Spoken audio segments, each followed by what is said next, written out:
I've been alone on this station for 6 days. At least, I think it's been 6 days. The logs say otherwise. His name was Daren Cole, 31 years old.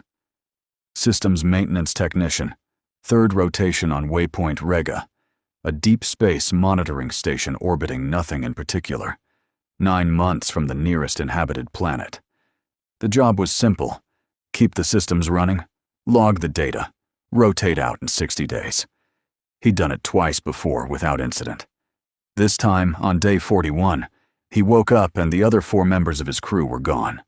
Not dead, not injured, not in distress. Just gone. Bunks made. Personal items still on the shelves. Coffee half finished in the communal area, still faintly warm when he touched the mug. No evacuation alert. No emergency pod launch. No outgoing transmission logged. Just 4 people, and then none. Daren didn't panic. That wasn't who he was. He ran his checklist instead, the same methodical process that had kept him employed and alive across 2 prior rotations. Life support. Nominal. Navigation. Nominal. Communications. Nominal. But no signal in range to transmit to. Everything working. Nothing wrong, except the part where he was completely alone. 9 months from anyone who could help. He spent the first 2 days going through the station logs. Every system entry, every door open and close, every sensor ping from every room. What he found didn't make sense.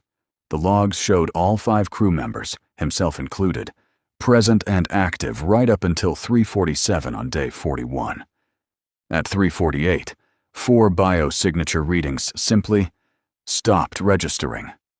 Not flatlined, not removed, just absent, like they'd been edited out. His own biosignature continued uninterrupted. He checked the external sensor logs next. No pod launches, no hull breaches, no anomalous readings of any kind. He sat with that for a long time. 4 people don't vanish between one log entry and the next. Biology doesn't work that way. Physics doesn't work that way. But the logs didn't lie. The logs never lied. They were automated. No human hands on them. No way to falsify an entry without leaving a trace. And he'd checked 3 times for traces. Nothing. On day 3, he started talking to himself. Not out of loneliness. Out of practicality. If something had happened to him too.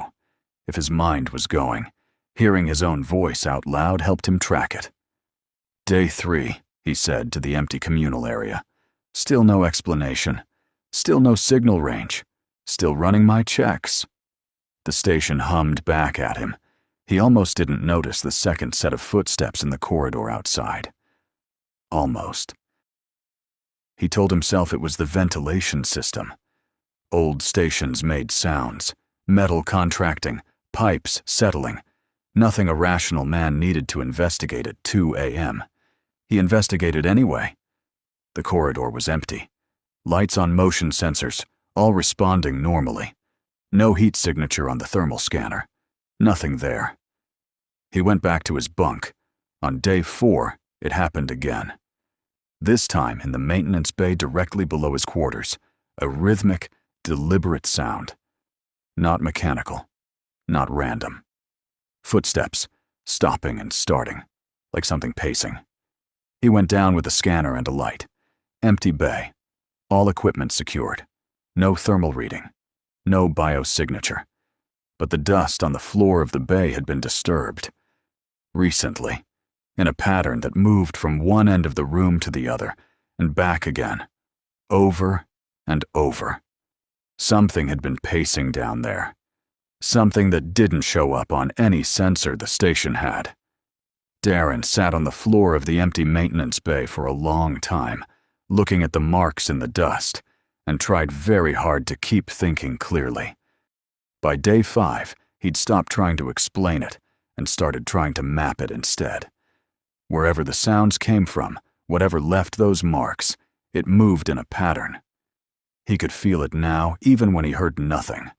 a presence in certain rooms that lifted when he entered, like something stepping back just far enough to stay out of reach.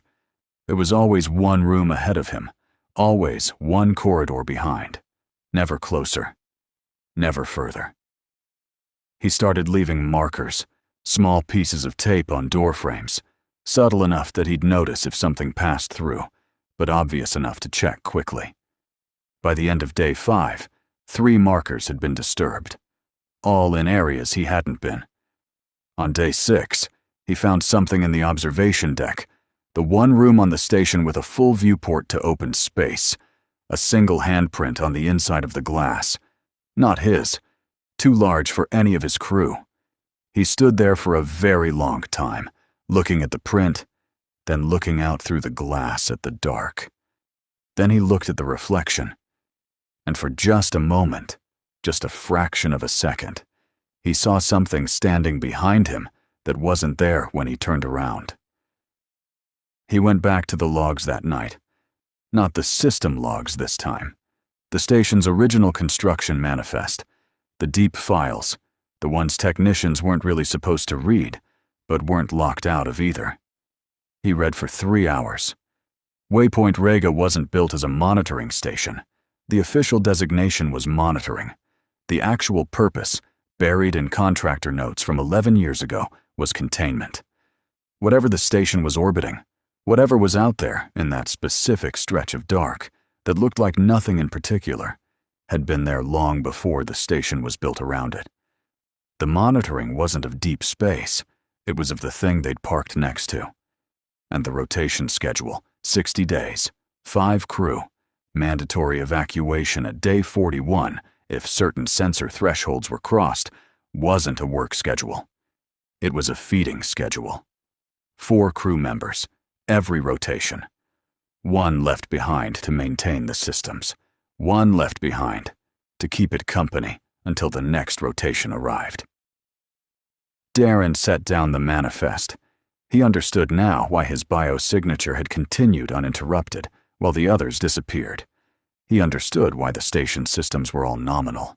He understood why there was no evacuation alert, no distress signal. Those systems had been quietly disabled at 3:47, 1 minute before his crew stopped registering. He wasn't the survivor. He was the caretaker. He recorded one final log entry. Not because anyone would hear it soon, 9 months was a long time, but because the technician in him couldn't leave a rotation without proper documentation. Day 6, he said, to the recorder, to the empty room, to whatever was standing just outside the door frame that his eyes couldn't quite catch. Systems nominal, station secure. He paused. To whoever does the next rotation, check the manifest before you land. The real one, not the cover file. Check it before you land. He stopped the recording. The station hummed around him, patient, comfortable almost, like something that had done this many times before and found the rhythm of it familiar. Daren sat back in his chair. He had 59 days until the next rotation arrived. 59 days to keep the systems running, to do his job, to keep it company. He picked up his checklist and started again from the top.